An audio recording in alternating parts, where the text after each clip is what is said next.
Cerita di balik mengapa Doroba Zaindun Amron.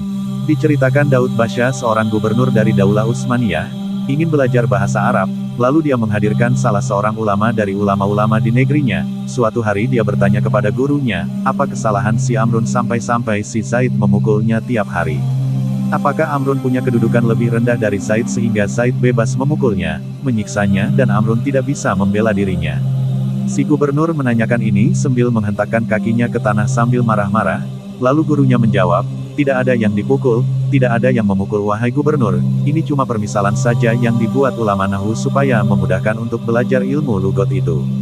Lalu jawaban ini tidak memuaskan gubernur tadi, dan ia marah lalu ia penjarakan gurunya tadi, kemudian ia menyuruh orang mencari ulama Nahwu yang lain, lalu ia tanya kepada mereka seperti pertanyaan itu, dan mereka jawab dengan jawaban seperti ulama yang pertama tadi, lalu mereka juga terpenjara. Satu persatu ulama negeri itu tidak bisa memuaskan gubernur dengan jawabannya, akhirnya penuhlah penjara dan sunyilah madrasah-madrasah dari guru-guru pengajar dikarenakan ulamanya semua terpenjara. Kejadian ini menjadi pembahasan di mana-mana dan bagaimana mencari jalan keluarnya. Kemudian ia utus utusan untuk menjemput para ulama-ulama ahli bahasa di Baghdad lalu dihadirkan di hadapannya.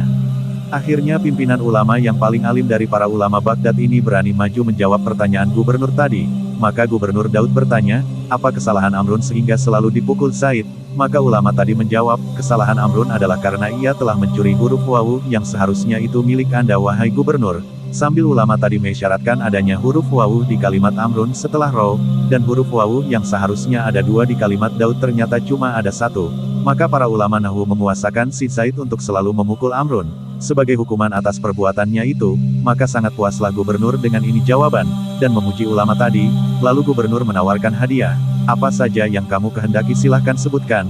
Lalu ulama tadi menjawab, aku cuma minta agar para ulama yang Anda penjarakan dibebaskan semuanya. Maka gubernur mengabulkannya, akhirnya para ulama itu bebas semuanya dari penjara, dan ulama-ulama dari Baghdad tadi diberi hadiah sekaligus diberi uang transport dan diantar kembali ke negeri mereka.